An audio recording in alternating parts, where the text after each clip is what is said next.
Eruvin Daf Tezvav. Today's email comes to us from Shimi Atlas from Chicago. He says that he met me 15 years ago when I was giving out Mishnah Berurah calendars at the Agudah convention, and he took one, and today he finished Mishnah Berurah for his third time on this cycle.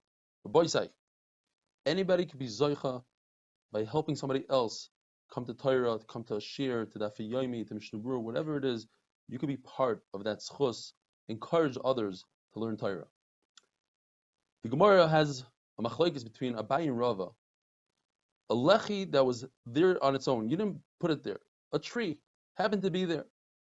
Now, if you had no intent to use it before Shabbos, everybody agrees that's not a lechi. The machlokes is when you decided before Shabbos to use it. Abai says that a lechi works as a mechitza, and a mechitza, even if you didn't put it there with your own hands, as we're going to see soon, it's considered a mechitza. Rava says a lechi works as a heker, as a recognition, and therefore if you do it with your own hands, you recognize it. If it came there by itself, you don't recognize it. But by a mechitza, everybody agrees that you don't have to put it there. It's considered a mechitza even without putting there. Now, the Gemara is going to bring a list of things that we could just say that what happened with this list is that you put it there on purpose and there's no raya from all these things. For instance, when it comes to a sukkah that you made between trees, it's possible that you planted it for the sukkah. That's why it's kosher. And the chiddush is that we're not concerned you're going to use the tree. Possibly rise. If you have a tree there and use it for the watering hole on Shabbos, as we discussed, it's possible you planted the tree there lechatchila for this possibly rise. But the chiddush would be the other case, that if you have small reeds that are distance from each other less than 3 tefachim, it also works as a possibly rise. The same thing with a tree that gives a lot of shade, like a willow tree. If it doesn't come within 3 tefachim of the ground, you can't carry there. But if it comes within 3 tefachim of the ground, you could carry base sa'asayim. We have to say that the reason why you could only carry 2 saw worth, because this is considered a dira, a house that's not meant for you to live in. It's only to watch other things. Explains Rashi that anytime you don't want to live there, you want to go back to your bed, then that particular place is not considered your house, and that's the case with a tree. But finally, when a person is koine shvisa, he decides this is where he's staying for Shabbos, on a mound or in a hole in the ground, which were created by Sheshis Yimei Bereshis. Over here, you can't say that he created this for a mechitza. Yet we say that it's considered a house. The mechitzas of the mound go upwards and surround him. So you see that a mechitza, even though it was created in Sheshis Yimei Bereshis, is considered a mechitza. If you have a jagged edge on a jam, one brick comes down, one brick goes in. If they're within 3 tefachim, it's considered a lechi. But over here, once again, you didn't do it for a lechi. We'll say perhaps, according to Rava, he did build it for a lechi, even though it looks like he wants to continue building. We have the case of a mavoi, where when you're inside the mavoi, the wall looks straight, but in fact, there's a little bend in it. There's a little dent you can see from the Rishus Rabbim, or the opposite. If you're walking in the mavoi, you see the bend, but in Rishus Rabbim you don't.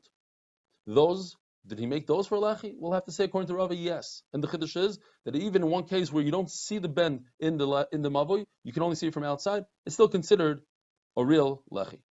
The Gemara tells us a story. Rav asked the shamash for a cup of water. By the time the shamash came back with the water, the lechi fell down, and Rav said, "Stand still. You can't move. You don't have a eruv. You don't have a lechi."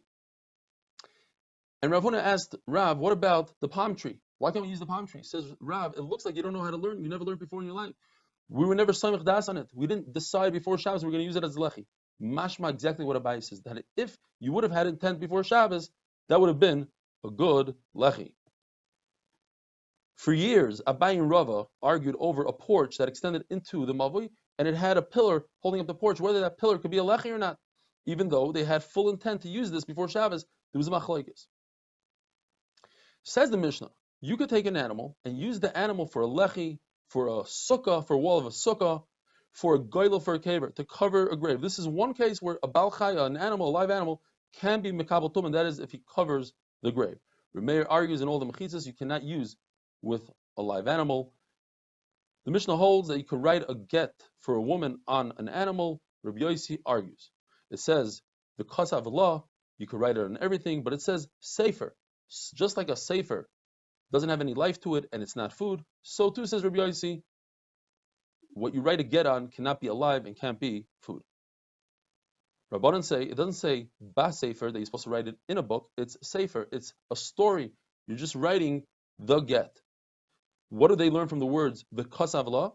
That you cannot divorce a woman with money. I would think that you make a hekesh between Havayi and Tzia, between Kiddushin and Gitin, just like Kiddushin is with money, so to a get. Kamash Malan, not. Rabbi Yossi learns sefer karsa. The sefer is what creates a get, and nothing else, not money.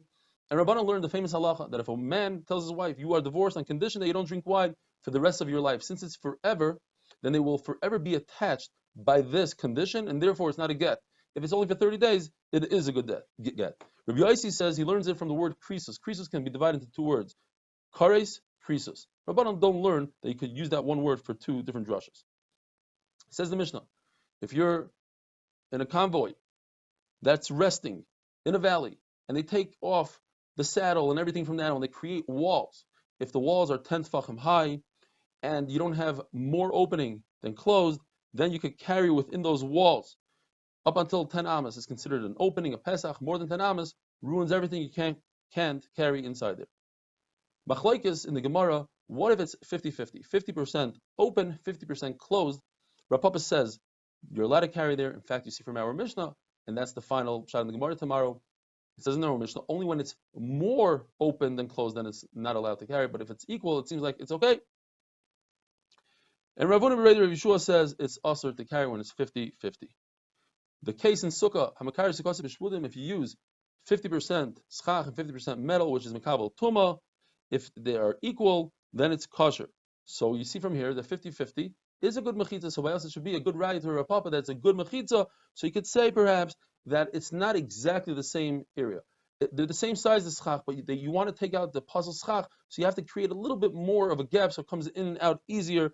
And Rava says perhaps the pshat is that you're putting the kosher schach over the non-kosher schach. In other words, the non-kosher schach is running east-west, the kosher schach is running north-south, and it has to be on top of the non-kosher schach. Therefore, it's slightly larger, and that's why it is kosher. Have a wonderful day.